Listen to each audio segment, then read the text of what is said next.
Bismillahirrahmanirrahim. Assalamualaikum warahmatullahi wabarakatuh. Alhamdulillahirabbil alamin.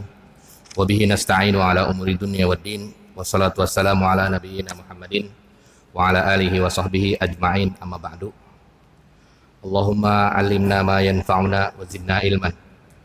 Yang saya hormati pengurus DKM Masjid JGC Jakarta Garden City, jamaah sholat maghrib yang dirahmati oleh Allah Subhanahu wa Ta'ala.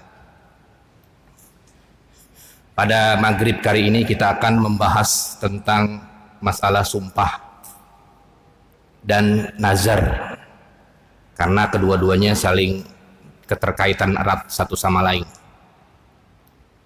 Sebelum Islam turun, masyarakat jahiliyah sebelum Islam turun banyak sekali yang menggunakan sumpah atau al-halaf dengan sesuatu yang diagungkan, seperti demi berhalanya, demi Tuhannya, wallata wal uzza, billata bil uzza, demi berhala Lata misalnya, demi berhala Uzza, untuk meyakinkan bahwasanya dia tidak bohong atau dia merasa benar dan lain sebagainya. Jadi rata-rata di zaman jahiliyah sebelum Islam turun begitu kebiasaan masyarakat jahiliyah, ketika meyakinkan sesuatu kepada orang lain, ya, misalnya dagang di pasar, ya. Kemudian benar nggak nih? Ya, mereka akhirnya bersumpah demi Lata, demi Uzza, begitu.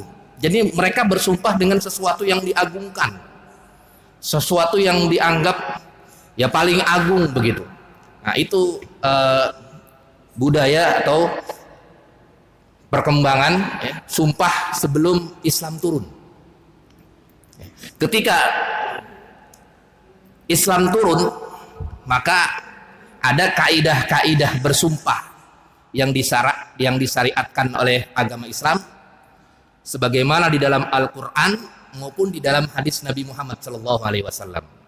Ini akan kita bahas. Jadi runtutannya begitu. Sebelum Islam turun, mereka itu para jahiliyah, zaman jahiliyah selalu bersumpah dengan sesuatu yang diagungkan, begitu.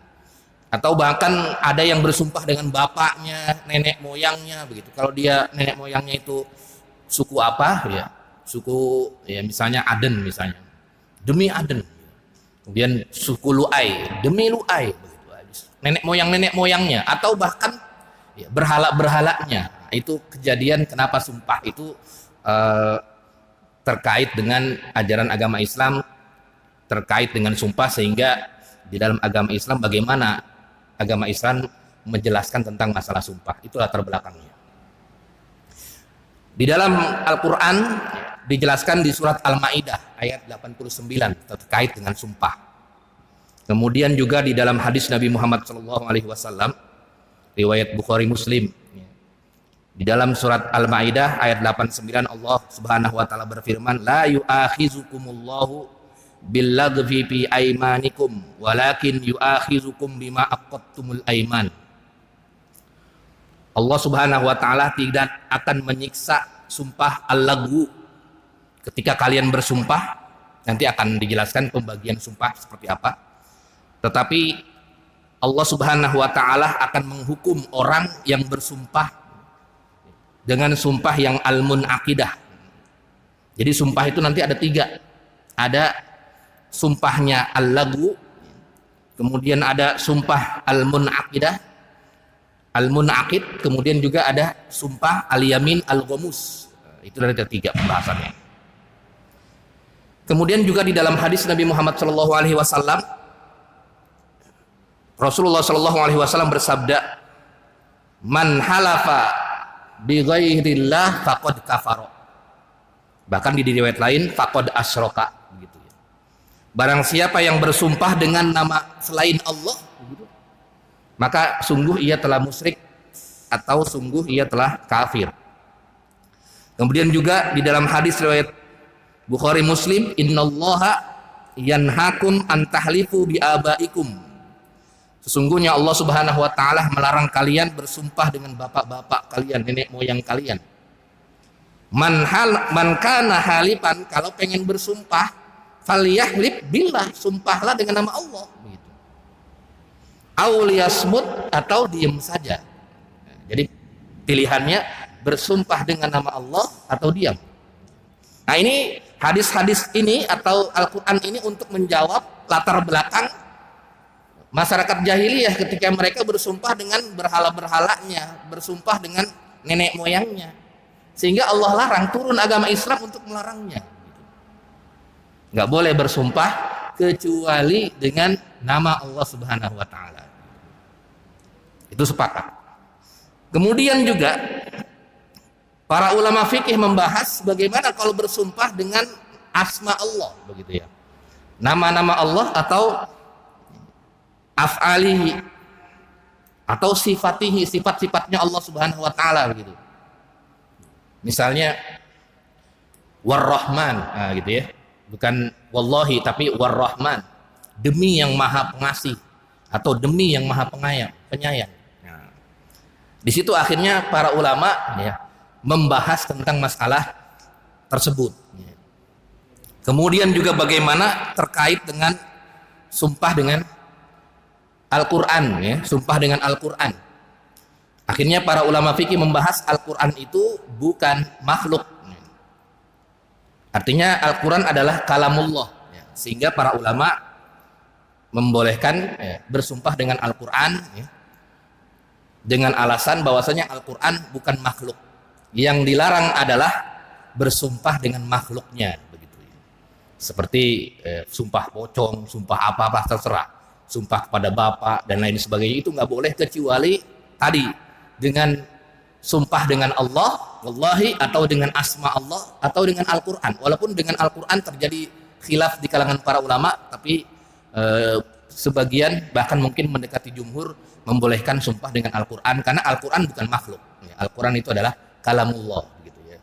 Sama ya, kalamullah, sama seperti asma Allah, sama seperti Ar-Rahman, Ar-Rahim dan lain sebagainya. Nah, di situ yang terjadi di kalangan para ulama. Kemudian setelah itu kita akan membahas tentang pembagian sumpah. Nanti baru kita akan membahas konsekuensi kalau orang bersumpah kemudian nggak benar sumpahnya. Wallahi saya tidak mencuri, tapi dia mencuri begitu. Apa konsekuensinya? Ya, sebelum kita membahas konsekuensi, sumpah itu terbagi menjadi 3. Ada sumpah yang al-lagu, sumpah yang didefinisikan bukan sumpah, dia hanya menggunakan kalimat seperti wallahi begitu, tapi dia tujuannya bukan sumpah, itu namanya al-lagu ya. Seperti kalau orang Arab itu misalnya wallahi wallahi begitu mulu dia ngomongnya, wallahi wallahi, tapi dia tidak berniat untuk sumpah, itu disebut dengan al-lagu ya. Misalnya kalau kita lagi berbicara dengan orang Arab itu ya bentar-bentar ya wallahi wallahi begitu terus gitu. Nah, itu dalam didefinisikan lagwul yamin, sumpah al-lagwu itu adalah malam tanaqid alaihi niat. Niatnya bukan sumpah. Mislu ma jarat bihil adah min qaulir rajul. Seperti yang terjadi di kebiasaan orang-orang yang mengucapkan la wallahi begitu. Nah, itu tidak disebut dengan sumpah. Tidak disebut dengan sumpah. Jadi sumpah itu adalah ketika ia mengucapkan wallahi kemudian niatnya sumpah begitu. Niatnya sumpah, bukan sekadar la wallahi bukan niat sumpah.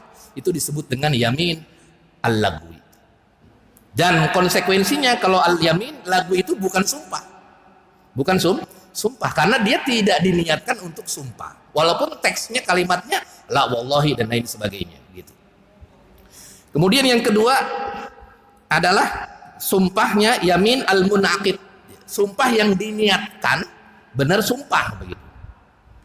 Ya misalnya kamu tidak mencuri, wallahi demi Allah saya tidak mencuri. Nah, dia kan berarti sumpah dengan menyebut nama Allah. Artinya ia memanggil nama Allah untuk bersumpah meyakinkan kepada orang lain saya tidak mencuri. Itu namanya al-yamin al-munaqid. Itu namanya sumpah baru. Kemudian yang ketiga adalah al-yamin al-ghamus. sumpah palsu. Ya, sama kayak tadi, cuman dia bohong begitu. Cuman dia berbohong. Demi Allah, saya tidak mencuri, padahal mencuri. Itu disebut dengan al-yamin al-ghamus. Itu disebut dengan sumpah, tapi sumpahnya sumpah palsu. Sumpahnya adalah sumpah palsu. Jadi ada 3 ya. Jadi pertama adalah al-yamin al-lag, sumpah yang diniatkan bukan sumpah. Ini tidak berkaitan dengan hukumnya nanti. Itu namanya bukan sumpah. Walaupun kalimatnya sumpah. La wallahi. Nah, yang kedua dan yang ketiga itu adalah sumpah. Jadi al-yamin al-munaqid dengan al-yamin al-ghamus. Jadi dia menyebut nama wallahi, demi Allah, atau demi misalnya apa? Warrahmani, atau dengan apa? Dengan demi yang Maha Pengasih misalnya, dan lain sebagainya. Nah, kemudian benar dia bersumpah, diniatkan sumpah, itu disebut dengan sumpah. Sumpah al-munaqid. Atau dia berbohong dalam sumpahnya, itu disebut dengan sumpah al-ghamus. Nah, nanti konsekuensinya adalah kalau dia tidak sesuai dengan kenyataan, atau dia bersumpah kemudian tidak sesuai dengan kenyataan, misalnya dia bersumpah dengan nama Allah tapi bahwasanya ia mencuri, tidak mencuri, kemudian tahu-taunya mencuri, maka dia terkena konsekuensinya, yaitu kafarat. Apa kafaratnya? Nah, di sini di dalam surat Al-Maidah ayat 89. Fakafaratuhu, kafaratnya adalah it'amu asrati masakin. Kafaratnya adalah dia memberikan makan kepada asrati masakin, 10 orang miskin. Memberikan 10 makan kepada orang miskin. Kemudian yang kedua, pakai ya, atau bisa memberikan makan kepada orang miskin, atau al-kiswah, memberikan pakaian. Awil itsku, atau memerdekakan budak. 3 jadinya. Yang pertama adalah memberikan makan kepada 10 orang miskin, atau memberikan pakaian, kemudian memerdekakan budak. Kalau juga tidak mampu, atau fa'illam tajid, kalau tidak menemukan, maka dia faman lam yajid, di dalam Al-Maidah, fasiyamu salasati ayyam, maka dia puasa 3 hari. Dia puasa 3 hari sebagai konsekuensi kalau dia menggunakan nama Allah kemudian dia berbohong, tidak sesuai dengan kenyataannya. Nah, itu namanya membayar kafarat al-yamin, membayar kafarat sumpah. Jadi begitu. Jadi ketika kita bersumpah kemudian tidak sesuai dengan apa yang keadaan yang kita inginkan, ya, berbohong misalnya seperti yaminul ghamus tadi, sumpah palsu, maka konsekuensinya dia harus membayar kafarat, yaitu memberikan makan kepada 10 orang miskin, atau memberikan pakaian, atau memerdekakan budak. Kalau dia tidak menemukan, maka cukup dia berpuasa 3 hari. Puasa kafarat, dan hukumnya adalah wajib. Kalau dia tidak membayar kafarat, maka nanti ketika di yaumil kiamah ditagih, artinya termasuk dosa. Karena dia kafarat itu adalah hutang, artinya harus dibayar. Bayar. Puasa kafarat itu puasa yang diwajibkan. Kan puasa ada yang diwajibkan. Puasa Ramadan, puasa kafarat, puasa nazar. Nah, ini kita sedang berbicara kafarat. Berarti kalau dia puasa 3 hari, harus dia berpuasa kafarat 3 hari. Saya niat puasa kafarat, ya, sumpah misalnya. Kan kafarat banyak ya, kafarat sumpah. Kan kafarat banyak. Ada juga kafarat berjima di siang hari ya, ketika bulan Ramadan juga ada juga. Nah, ini saya niat puasa kafarat, puasa wajib kafarat, ya, 3 hari misalnya, atau sehari-sehari boleh niatnya karena Allah Ta'ala. Nah, begitu, itu niat daripada puasa kafarat. Kemudian yang selanjutnya, sebelum kita masuk ke nazar, terkait dengan lafaz istisna. Jadi istisna itu pakai insya Allah. Jadi misalnya, wallahi, saya misalnya dengan wallahi saya akan datang kepada kamu besok, misalnya begitu. dengan sumpah dia. Kamu besok datang ya, wallahi demi Allah saya akan datang kepadamu. Berarti kan wajib dia datang. Kalau enggak dia membayar kafarat. Nah itu namanya disebut dengan sumpah. Ya misalnya dia janji sama temannya, kamu besok datang ke tempat saya ya. Dia pakai kalimat qasam tadi, wallahi demi Allah saya akan datang ke rumah kamu besok, begitu. Artinya kalau dia tidak datang bayar kafarat. Cuma kalau menggunakan istisna itu apa? Lafaz insya Allah. Jadi digabungkan dengan lafaz insya Allah. Di sini ada hadis Nabi Muhammad SAW di sini tentang masalah penggunaan lafaz insya Allah. Rasulullah SAW bersabda, riwayat Ahmad, riwayat Turmuzi, man halafa, barang siapa yang bersumpah, faqala, kemudian di sela-sela sumpahnya yang mengucapkan insya Allah, lam yahnus, maka ketika dia tidak jadi, maka dia tidak ada kafaratnya. Misalnya nih, kamu besok datang ya ke rumah saya, wallahi saya akan datang insya Allah. Ketika besok dia tidak datang, tidak ada kafaratnya. Jadi kalau dia tidak menggunakan insya Allah, kalau dia nggak datang, ada kafaratnya. Karena dia sudah yamin, sudah bersumpah. Tapi kalau misalnya disertai dengan insya Allah, maka dia tidak kena kafarat kalau dia tidak datang ke rumahnya. Misalnya, besok kamu datang ya, wallahi demi Allah, saya akan datang besok ke rumah kamu, insya Allah. Itu insya Allah namanya lafaz istisna. Cuman para ulama sepakat di sini. Penggunaan lafaz insya Allah itu harus 3 syarat kalau ingin bisa membatalkan kafaratnya. Yang pertama adalah mutanasikon ma'al yamin, harus bergandengan dengan sumpahnya langsung. Misalnya, wallahi demi Allah saya akan datang ke rumah kamu besok, langsung ucapin insya Allah. Begitu. Itu namanya bergandengan. Itu syarat yang pertama, harus bergandengan. Syarat yang kedua adalah, jadi kalau nggak bergandengan tidak jadi. Misalnya, wallahi demi Allah saya akan datang ke rumah kamu besok, tapi insya Allahnya nanti. Ketika nyampe di rumah, insya Allah. Itu tidak. Jadi harus benar-benar bergandengan. Wallahinya dengan insya Allahnya. Kemudian syarat yang kedua adalah malfuzon, harus diucapkan insya Allahnya. Wallahi demi Allah, jika besok saya akan datang ke rumah kamu, insya Allah, diucapkan dengan nafas. Tapi kalau dalam hati, besok, wallahi demi Allah, saya akan datang ke rumah kamu besok, dalam hati ucapnya insya Allah. Begitu. Tetap dia, kalau dia nggak datang ke rumahnya, tetap bayar kafarat. Jadi harus dilafazkan.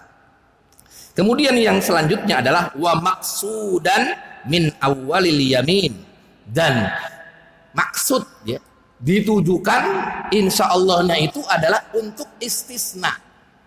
Istisna itu adalah untuk pengecualian terhadap yamin tadi, terhadap sumpahnya. Jadi kalau misalnya insya Allahnya itu tidak ada hubungannya dengan sumpah tadi, ya, misalnya kamu besok datang ya ke rumah saya, wallahi saya akan datang ke rumah kamu. Kemudian insya Allah besok saya akan pergi ke Jatinegara. Akan nggak ada hubungannya insya Allahnya dengan kalimat sebelumnya. Itu tidak jadi. Jadi insya Allah itu untuk membatalkan atau untuk mengistisna daripada lafaz halaf itu, sumpah itu, dia harus 3 syaratnya, harus bergandengan, yang kedua harus dilafazkan, dan yang ketiga harus tujuannya, maksudnya adalah tentang sumpah itu sendiri. Itu cara atau dalam Islam tentang masalah istisna ketika bergandengan dengan sumpah. Kemudian yang selanjutnya terkait dengan kafaratnya, ya, terkait dengan kafaratnya.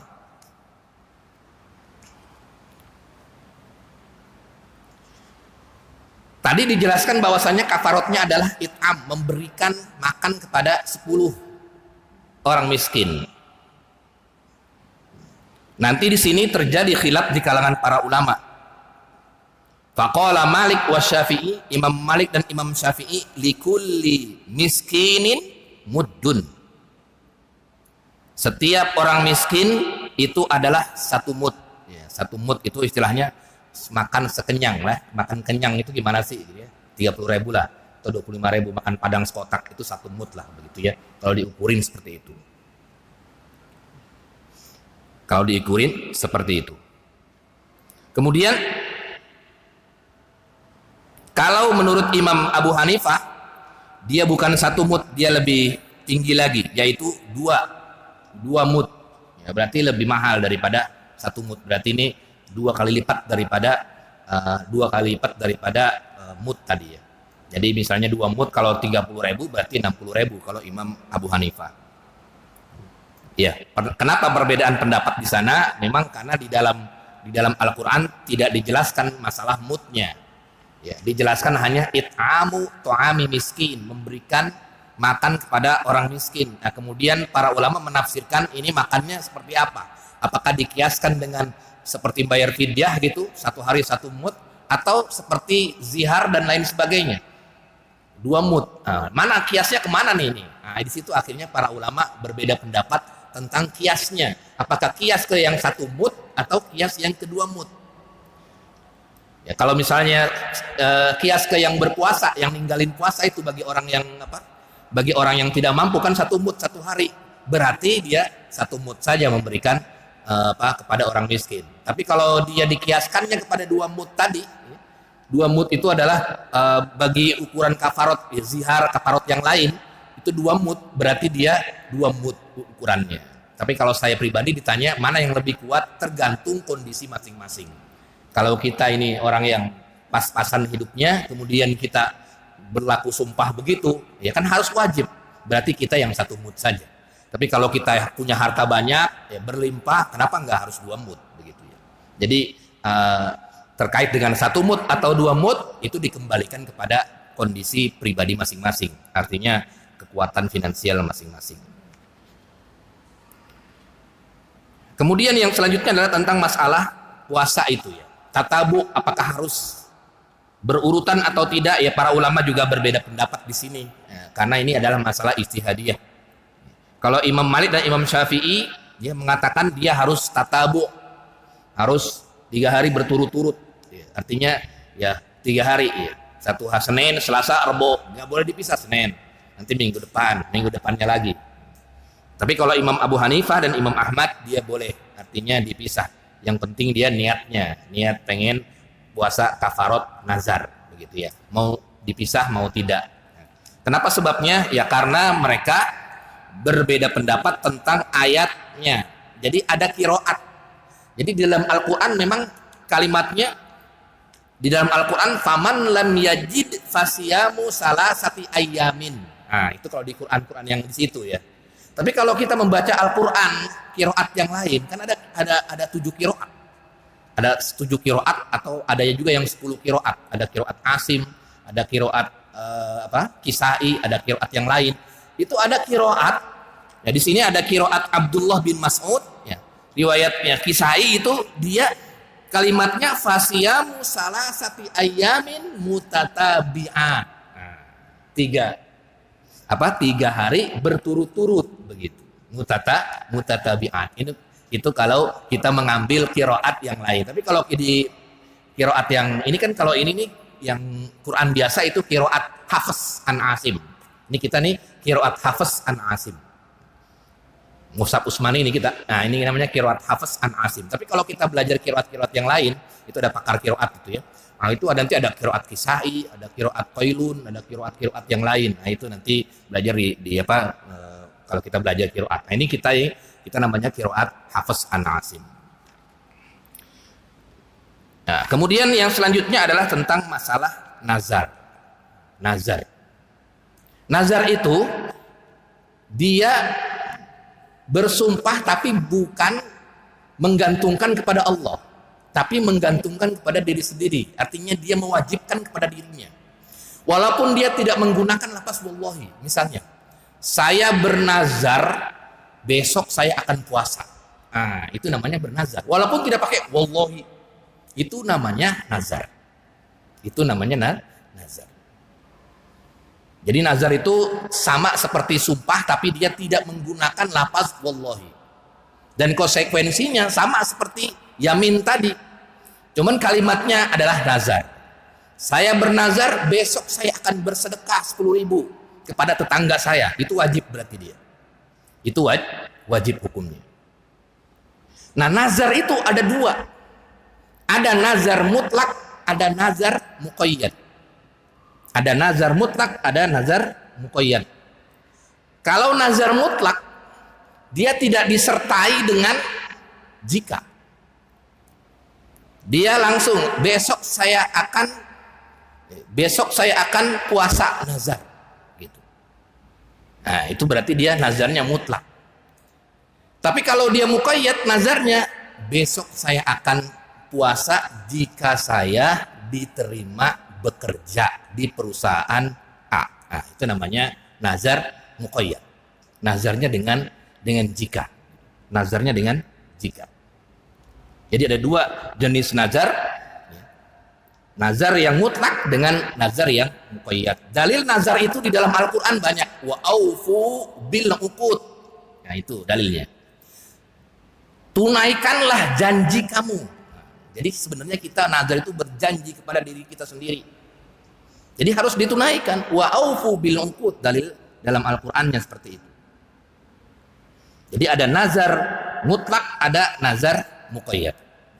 Kemudian pembagiannya, nazar itu terbagi menjadi 4. Ada nazar jenisnya itu jenis taqarrub. Jenis taqarrub itu misalnya kita ingin bernazar taqarrub ilallah. Saya bernazar besok saya akan sholat berjamaah di masjid. Nah, itu namanya bernazar untuk taqarrub ilallah, untuk taat kepada Allah. Saya bernazar besok saya akan menghatamkan Al-Quran 2 juz. Nah, itu namanya nazar, berarti dia wajib karena nazarnya itu. Saya bernazar tahun besok saya akan pergi haji, begitu ya. Dia bernazar walaupun dia nggak pergi haji karena nggak mampu, tetap dia bernazar wajib. Kalau dia nggak melakukan, berarti bayar kafarot, begitu. Kafarot nazar, karena dia nggak jadi pergi haji di tahun ini, begitu. Nggak jadi pergi haji di tahun ini, bukan hajinya, tapi dia karena nazarnya di tahun ini dia pengen pergi haji. Besok saya akan pergi haji.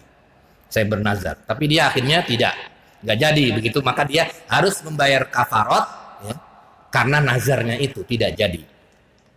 Itu jenis yang pertama, nazar taqarrub. Kemudian jenis yang kedua adalah nazar maksiat.